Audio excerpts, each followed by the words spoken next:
शिव महापुराण की कथा कहती है और गणेश चरित्र अपन श्रवण कर रहे हैं। और कल से चतुर्थी लग रही है।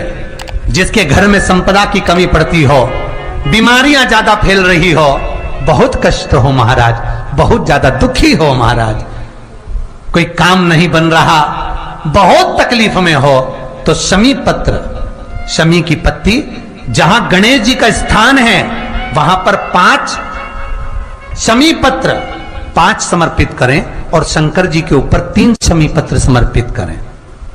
बहुत ध्यान देना, 5 शमी पत्र जहां गणेश जी का स्थान है शिवलिंग में वहां समर्पित करें, 3 शमी पत्र शिवलिंग के ऊपर समर्पित करें।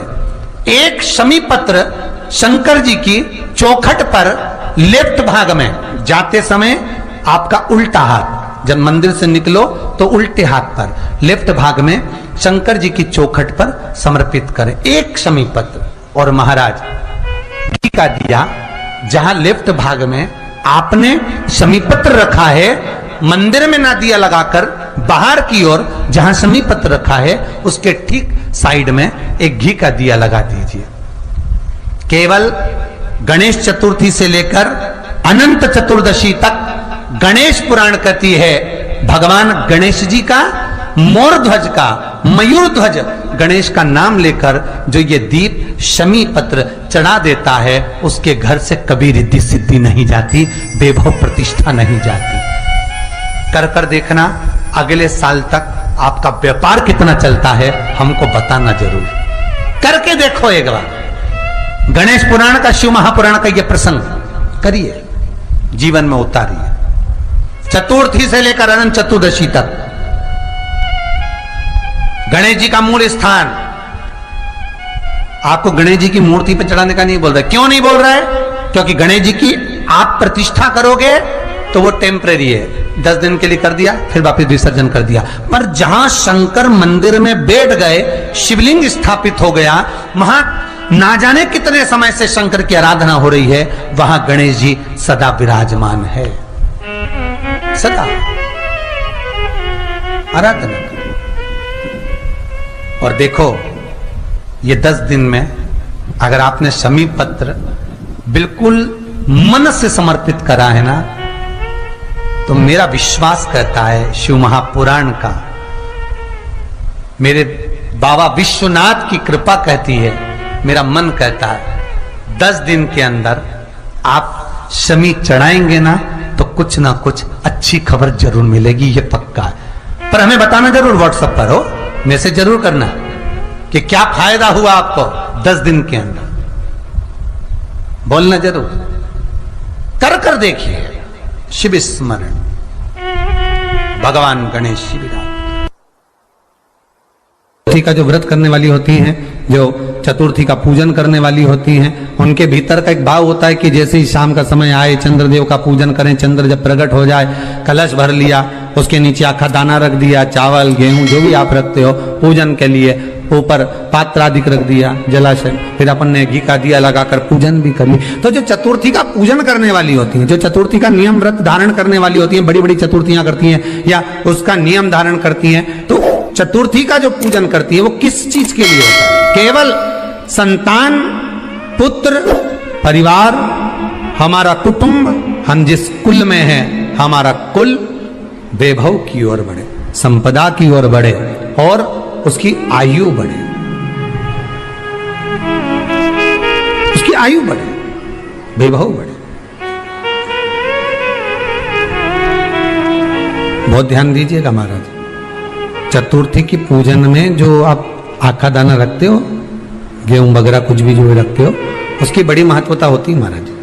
यहां तक कहा गया है, चतुर्थी की कथा तो आप लोग पढ़ते होंगे, जो लोग पढ़ते हैं उनको मालूम होगा, चतुर्थी की कथा में लिखा है,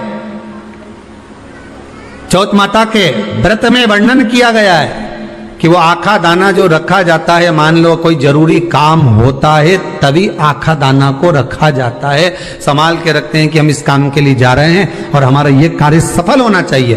तो जिसने चतुर्थी का व्रत करा है, जिसने चंद्रदेव का पूजन करा, चतुर्थी का व्रत करा, वो गणेश जी से विनती करके वहां से 2-4 आखा दाना उठा। थोड़ा ध्यान लगाकर सुनना, हरताली का तीज शिव महापुराण की कथा ही नहीं, आप जो तीज करते हो, हरियाली करो चाहे सातुड़ी करो, उस तीज की महत्वता क्या है, इस हिंगोली की शिव महापुराण की कथा में अपने को समझना है कि उसकी मूल तत्वता, उसकी महत्वता है क्या, उसका महत्व क्या है।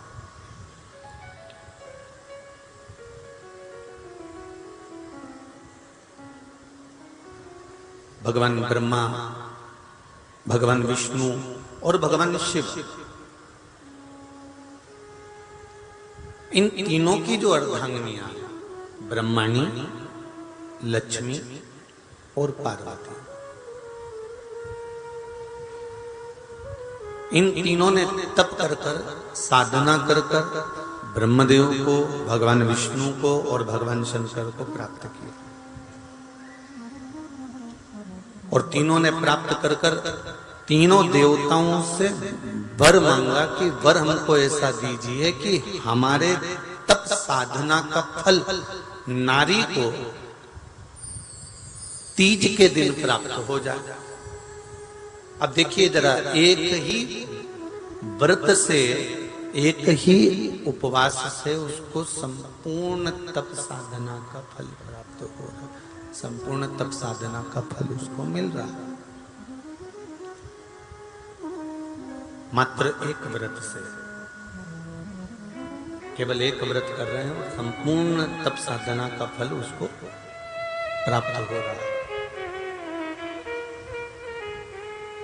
ऐसा कोई व्रत, ऐसी कोई साधना, ऐसा कोई शंभो शरण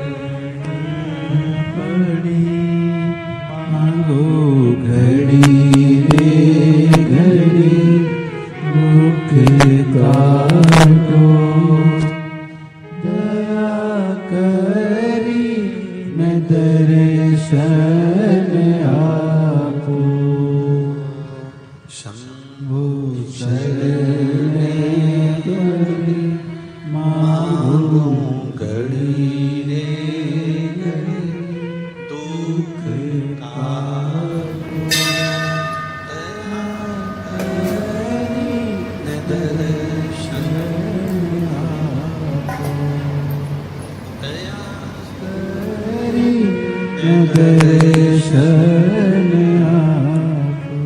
तो ब्रह्माणी ने ब्रह्मदेव से मांगा, लक्ष्मी जी ने भगवान विष्णु से मांगा, पार्वती जी ने भगवान शिव से मांगा कि ऐसा वर दे दीजिए जिस वर से एक ही व्रत करने से संपूर्ण फल की प्राप्ति हो जाए, संपूर्ण फल मिल जाए। ऐसा एक व्रत का फल दे दीजिए, मात्र एक व्रत का। अब देखिए, हरियाली तीज करने वाली माताएं थोड़ा ध्यान से सुनना।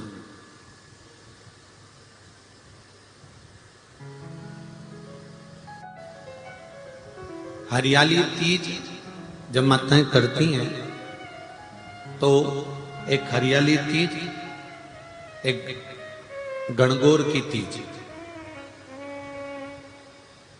ये दो तीज के व्रत ऐसे होते हैं जिसमें जब माताएं करती हैं तो उस समय पर उमा, ब्रह्माणी और लक्ष्मी, इन तीनों की आराधना का फल उसको केवल एक व्रत से प्राप्त हो जाता। अब देखिए दूसरा, सातुड़ी तीज।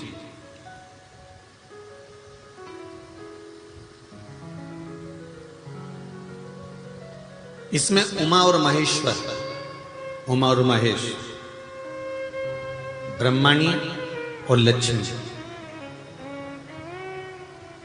इन चार के व्रत तप का फल एक साथ सातुड़ी तीज के दिन प्राप्त हो जाता। अब एक आती है हरतालिका तीज। आप लोग करते हो हरतालिका? यहाँ लोग करते कि नहीं करते? करते हैं यहाँ पे हरतालिका? कौन कौन करता है? जरा हाथ उठाओ तो जरा।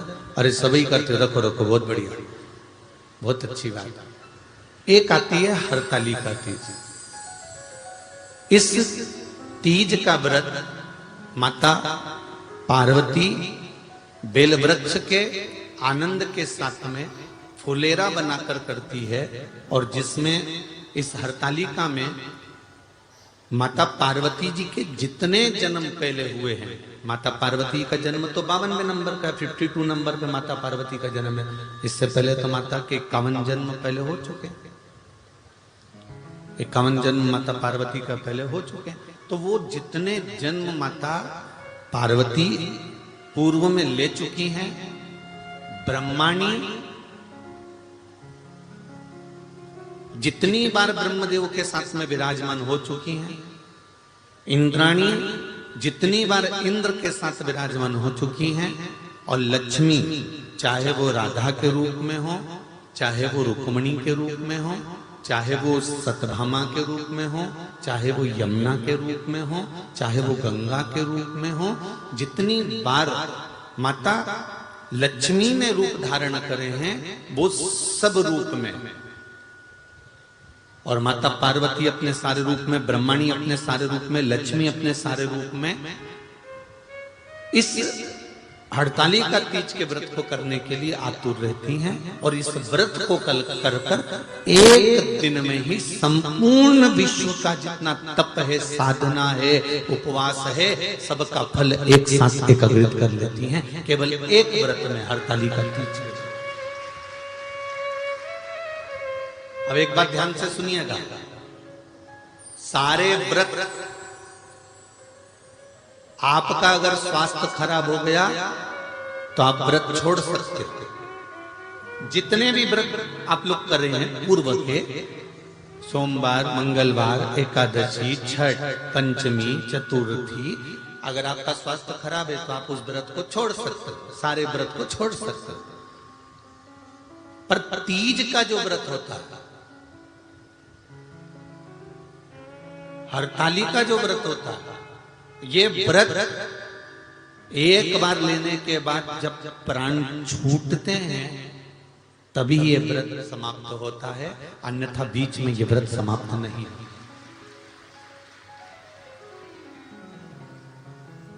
ये व्रत समाप्त होता ही नहीं। अगर शरीर से नहीं बनता कि अब